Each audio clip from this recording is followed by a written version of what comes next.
दिन मतलब 3-4 बजे तक तो पता ही नहीं चलता कुछ सूरज है या नहीं है।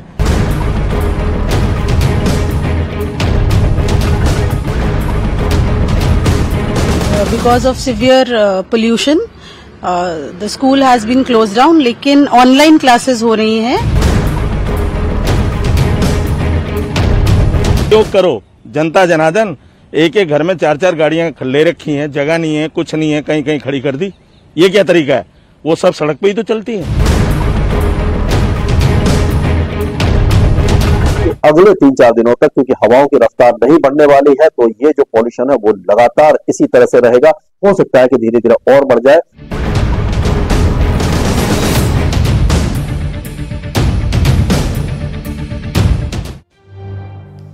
बुलेटिन में आप सभी का बहुत स्वागत है। आपके साथ मैं हूं नलिनी पांडे। दिल्ली एनसीआर में प्रदूषण का स्तर इतना खराब हो चुका है कि इस पूरे इलाके को गैस चैम्बर कहा जाए तो गलत नहीं होगा। दिल्ली के कई इलाकों में एयर क्वालिटी इंडेक्स तमाम रिकॉर्ड तोड़ चुकी है, तो नोएडा और गाजियाबाद के कई इलाकों में भी ऐसा ही हाल है और AQI 400 के पार पहुंच गया है। ऐसा ही कुछ गुरुग्राम, फरीदाबाद, दिल्ली एनसीआर के बाकी शहरों का है। अब पराली का धुआं है या फिर कंस्ट्रक्शन वर्क की मार या फैक्ट्री की मार या फैक्ट्री और वाहनों से होने वाला प्रदूषण। दिल्ली एनसीआर में रहने वाले लोगों की सांसें फूलने लग गई हैं और वो गंभीर बीमारियों की चपेट के कगार पर खड़े हैं।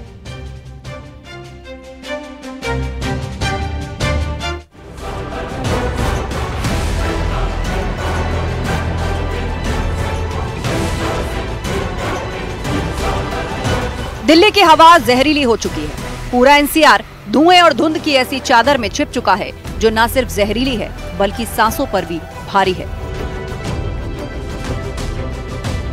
पॉल्यूशन बहुत ज़्यादा पुअर कंडीशन है, इसकी वजह से लोगों को सांस लेने में भी बहुत तकलीफ आ रही है। आंखों में जलन है, सारा दिन मतलब 3-4 बजे तक तो पता ही नहीं चलता कुछ सूरज है या नहीं है। दिन में भी ऐसे ही लगता है, फिर शाम को 5 बजे इससे भी ज्यादा बुरा हाल हो जाता है। क्या करते हैं सर ऐसे मास्क पहनना चाहिए और अपना मास्क और अपना यही इसका वो है बस। दूसरे भी पक्ष वाले विपक्ष वाले वो जाके ये कहें भाई ये कंट्रोल करो, आप सहयोग करो। जनता जनार्दन एक एक घर में 4-4 गाड़ियां ले रखी हैं, जगह नहीं है, कुछ नहीं है, कहीं कहीं खड़ी कर दी। ये क्या तरीका है? वो सब सड़क पे ही तो चलती हैं। उसका कहाँ जाएगा पोल्यूशन? वो वहीं तो होगा सारा का सारा। कारण ये है सारा, ये देखो क्या हाल हुआ पड़ा हुआ है। दिल्ली में लगातार जो हवा है वो जहरीली बनी हुई है। मैं एक बार आपको दिखाना चाहूंगी कि हर जगह जो है वो आप देख सकते हैं धुंध छाई हुई है और इसी तरीके से कुछ दिनों तक ऐसे ही होने वाला है।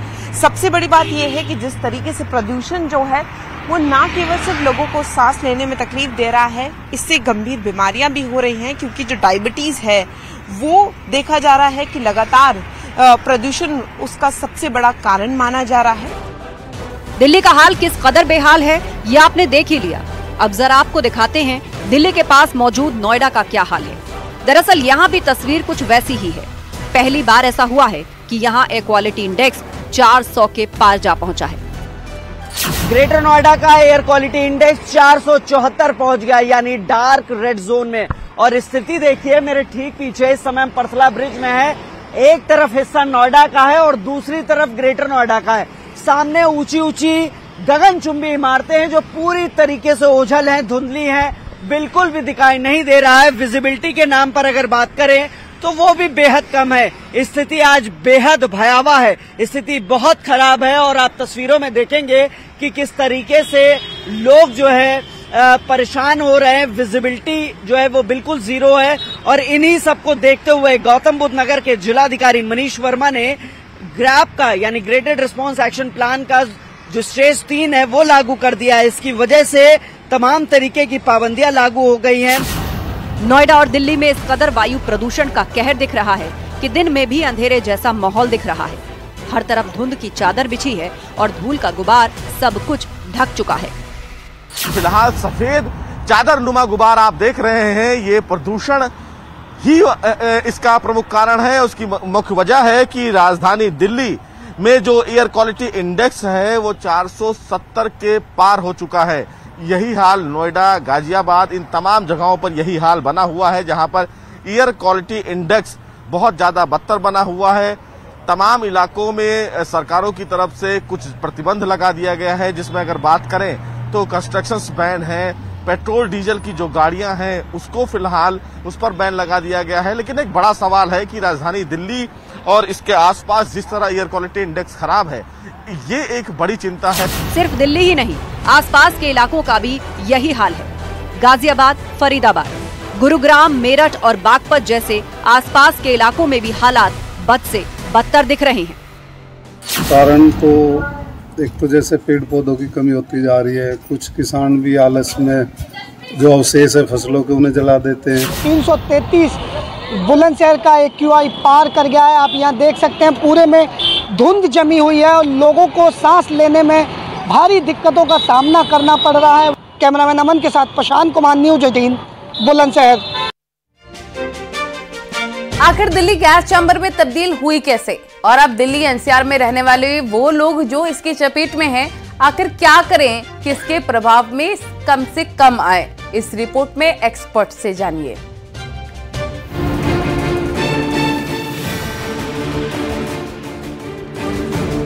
दिल्ली पूरी तरह से धुएं के गुबार में ढकी है। दिल्ली हो या फिर नोएडा, गुरुग्राम हो या फिर गाजियाबाद, पूरा राजधानी क्षेत्र धुंध जैसे धुएं का शिकार है। वायु प्रदूषण खतरनाक स्तर पर पहुंचकर हर किसी को डरा रहा है। विजिबिलिटी कम हो चुकी है और बीमार लोगों के लिए तो खतरा और ज्यादा बढ़ गया है। ऐसे में सवाल यही कि आखिर दिल्ली को हुआ क्या है? आखिर दिल्ली NCR में ये हालात क्यों बन गए हैं? आखिर क्या वजह है कि दिल्ली पूरी तरह से गैस चैम्बर जैसी बन चुकी है? एक्सपर्ट्स का इस पर क्या कहना है, ये भी सुनिए। कारण यह है कि हवाएं काफी ज्यादा कमजोर हो गई हैं। टेम्परेचर 16-17 डिग्री के आसपास है, जिससे कि सुबह के समय मिस्ट और हेज बन जाती है। और जब मिस्ट और हेज बनती है तो उसके साथ जो उसके जो वाष्प कण है उसके ऊपर डिपॉजिट हो जाते हैं। ये डस्ट पार्टिकल, स्मोक पार्टिकल, सारे पॉल्यूटेंट्स इसके ऊपर डिपॉजिट हो जाते हैं।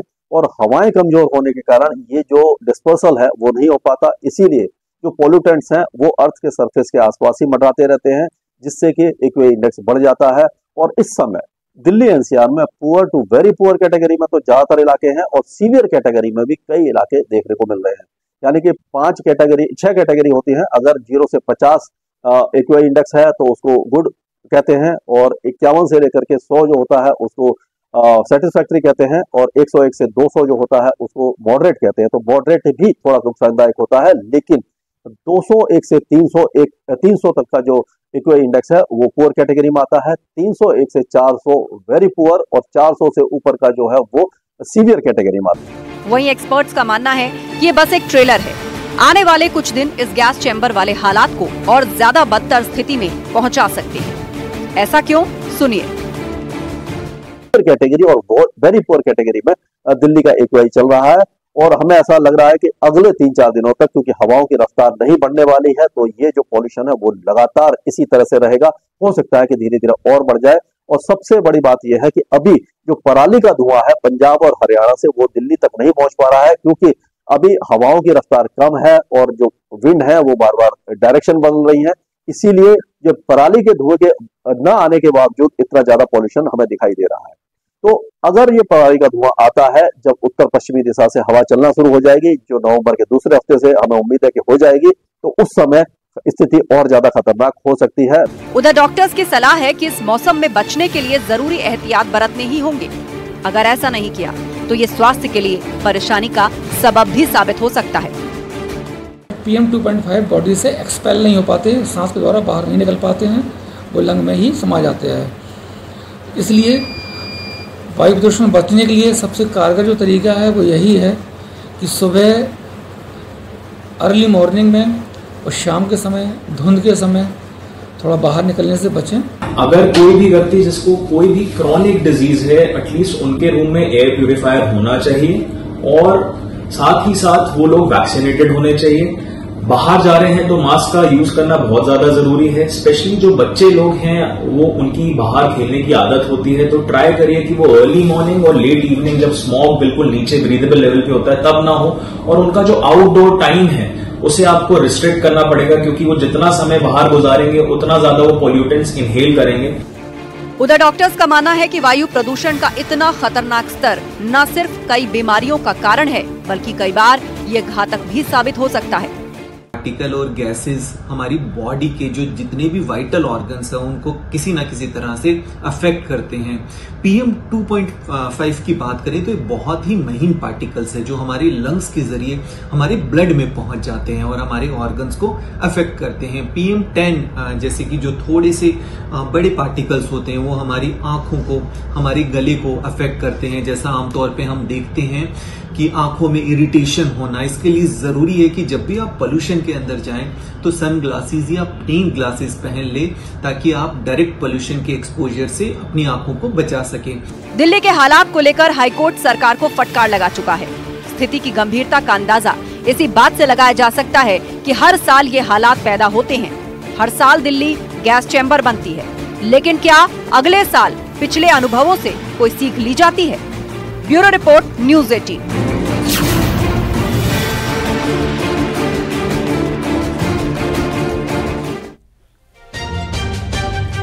लखनऊ से बड़ी खबर, पूर्व MLA पवन पांडे को STF ने गिरफ्तार कर लिया है। जमीन की जालसाजी के मामले में गिरफ्तारी हुई है। हाई कोर्ट के आदेश से STF को मिली थी जांच। ये बड़ी खबर आपको हम इस वक्त बता रहे हैं। 8 करोड़ की जमीन में धोखाधड़ी का आरोप है।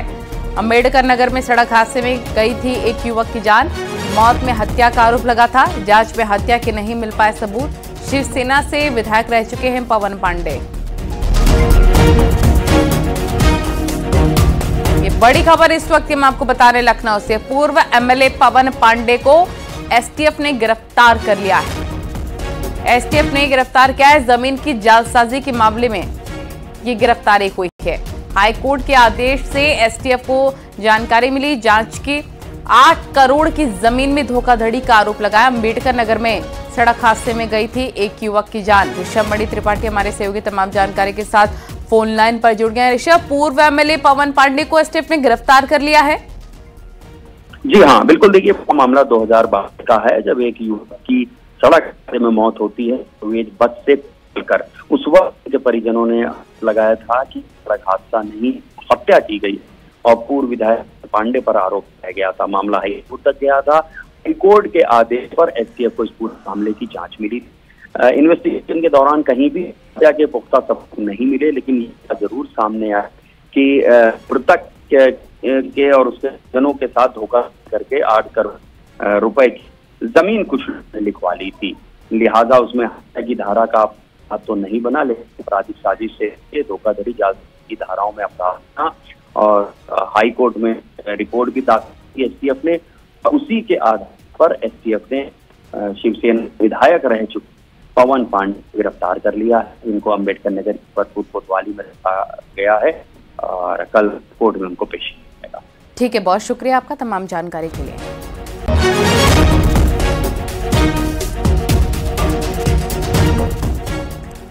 और भदोही से इस वक्त की बड़ी खबर, पूर्व MLA विजय मिश्र दोषी करार। गायिका से रेप के मामले में पेशी हुई। MP MLA कोर्ट कल सुनाएगा सजा। पूर्व विधायक का बेटा विष्णु मिश्र और पौत्र विकास मिश्र बरी किए गए। सजा के बिंदु पर कल कोर्ट में होगी सुनवाई। पूर्व MLA विजय मिश्र की कोर्ट में हुई पेशी। MP MLA कोर्ट ने सुनाया फैसला।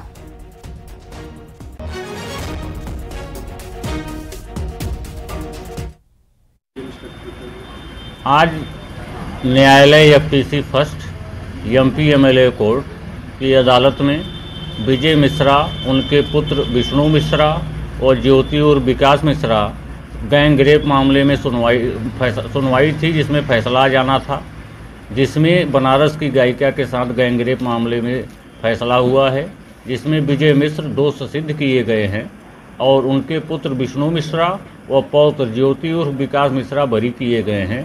सजा के बिंदु पर सुनवाई कल सुबह ही 11 बजे होगी। एक ऐसा रेस्टोरेंट जहां मिलता है उतना डिस्काउंट जितने रन विराट कोहली बनाते हैं। यहां आने वाले कस्टमर अब हर मैच में विराट कोहली के बड़े स्कोर की दुआ करते हैं ताकि उन्हें बड़ा डिस्काउंट मिल सके। जितना भी विराट कोहली रन बनाएगा उसी की परसेंटेज के हिसाब से हम बिरयानी पर डिस्काउंट देंगे।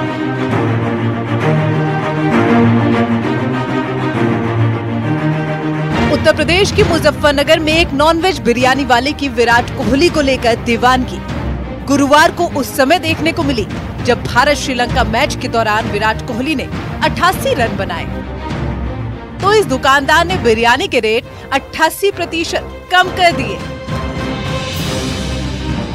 विराट की दीवानगी में इस दुकानदार ने अपनी चिकन बिरयानी की 60 वाली प्लेट 7 रुपए में यानी कि 88% के डिस्काउंट पर लोगों को विशेष ऑफर देते हुए बेच दी।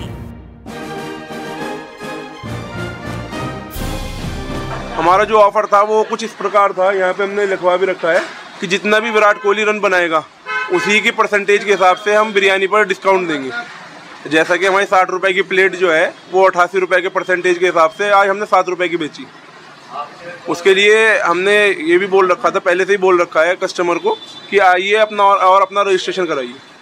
हम तो बोलते हैं कि वो डबल सेंचुरी मारे, हम लोगों को 2-2 प्लेट खिलाएं, हम तो इतने बड़े फैन हैं। जिसके लिए इस दुकानदार ने बकायदा अपनी दुकान पर एक बैनर भी लगाया है जिस पर लिखा गया है मकबूल बिरयानी के विराट कोहली फैन ऑफर, जिसमें ऑफर दिया गया है कि जितनी होगी विराट कोहली के रनों की गिनती उतना मिलेगा बिरयानी पर डिस्काउंट।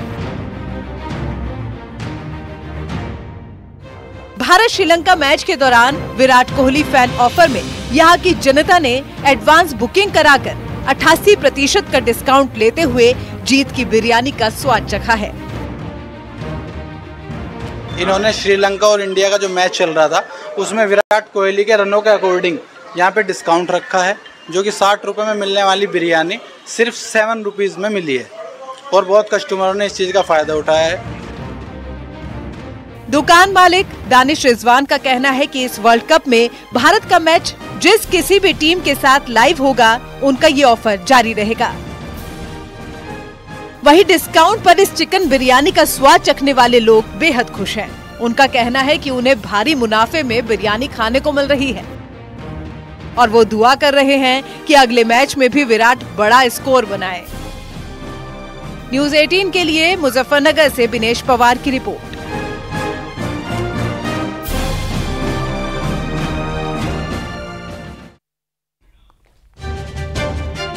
112 किलो का बर्गर क्या कभी आपने देखा है? हम आपको दिखाते हैं कहां बनाया गया 112 किलो का बर्गर और इसे बनाने का मकसद क्या था।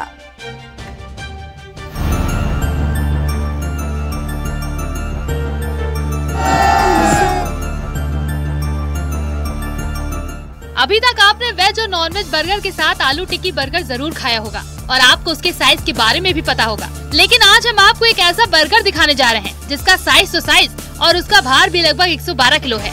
सुनने में जरूर अटपटा लगेगा, लेकिन ये सच है। अगर आप बर्गर खाने के शौकीन हैं, तो ये खबर आपके लिए है। आगरा में एक ऐसा बर्गर बनाया गया है जिसका वजन लगभग 112 किलो है। खास बात ये है कि इस बर्गर की ऊपरी परत पर सोने का वर्क लगाया गया है। साथ ही साथ इस बर्गर को मोटे अनाज से बनाकर तैयार किया गया है। ये बर्गर आगरा के 5 स्टार होटल ने बनाया है। इसके पीछे मकसद भी खास है। प्रधानमंत्री मोदी जिस तरह से मोटे अनाज को बढ़ावा देने के लिए लगातार बोलते रहे हैं, इस बात को ध्यान में रखते हुए आज मोटे अनाज से बर्गर बनाकर तैयार कर दिया गया है और बर्गर भी ऐसा कि सिर्फ एक बर्गर का वजन 112 किलो। होटल मैनेजमेंट की ओर से कहा गया कि आगरा में प्रतिदिन देशी और विदेशी मेहमान ताजमहल के अलावा अन्य इमारतों का दीदार करने के लिए आते हैं और यहाँ होटल में रुकते हैं। होटल में उनको अलग अलग देश के उनकी पसंद का खाना खिलाया जाता है, लेकिन जिस तरह से प्रधानमंत्री मोदी मोटे अनाज को बढ़ावा देने की बात कर रहे हैं, उसी को लेकर हमने मोटे अनाज से बर्गर बनाया। हमारे देश के प्रधानमंत्री मोदी जी हमेशा कहते हैं कि मोटे अनाज का इस्तेमाल करें और ये मोटा अनाज रागी, बाजरा, जौ, और जब बर्गर की बात आती है तो एक दिमाग में तस्वीर आती है कि जंग है, हेल्दी नहीं है। ये आपका सुपर हेल्दी फूड है, सुपर हेल्दी बर्गर है। ये मोटे अनाज से बना है। देश का सबसे बड़ा बर्गर 100 केजीज का, हमने 100 केजी क्लेम किया था, 112 केजी का बना है ये। उसके साथ गोल्ड लीफ बर्गर, दुनिया का सबसे बड़ा बर्गर आपके सामने है। सब कुछ फ्रेश है। आप वेजिटेबल्स की बात करें, पनीर की बात करें, एवरीथिंग इज फ्रेश। देखा जाता है कि फास्ट फूड खाने से लोग बचते हुए नजर आते हैं। उनका कहना है कि अगर फास्ट फूड खाएंगे तो सेहत खराब होती है, लेकिन फास्ट फूड को इस मोटे अनाज से बना दिया गया है जो सेहत के लिए काफी फायदेमंद है। इस बर्गर को बनाने के लिए खास तौर से देश में बर्गर चाचू के नाम से प्रसिद्ध शरणदीप सिंह को बुलाया गया है। शरणदीप सिंह और होटल के स्टाफ ने इस बर्गर को बनाकर तैयार किया है। होटल ने 100 किलो के मोटे अनाज के बर्गर का टारगेट रखा था, लेकिन ये बर्गर बनकर 112 किलो का तैयार हुआ। उसके बाद इस बर्गर के छोटे छोटे टुकड़े कर लगभग 250 बच्चों को खिलाया गया, जिसके बाद से बच्चों के चेहरे पर खुशी देखने को मिली। 112 किलो का बर्गर है और इसके अलावा जो मोटा अनाज है उसका इस्तेमाल पूरी तरह से किया गया है। खास बात यह है स्कूल्स के बच्चों को बुलाया गया है, उन बच्चों को ये बर्गर खिलाया जाएगा। साफ कहना है 5 सितारा होटल में जो देशी और विदेशी मेहमान रुकने के लिए आते हैं वह भी मोटे अनाज की तरफ जाएं, उसका स्वाद ले सकें। यही वजह है कि अब 112 किलो का 5 सितारा होटल ग्रैंड मर्क्योर ने बर्गर बनाकर तैयार कर दिया। होटल का दावा है कि ये बर्गर दुनिया का सबसे बड़ा मोटे अनाज से बना गोल्ड बर्गर है और जिसने भी ये बर्गर देखा वो हैरान रह गया। कामिर कुरैशी, न्यूज़ 18, आगरा।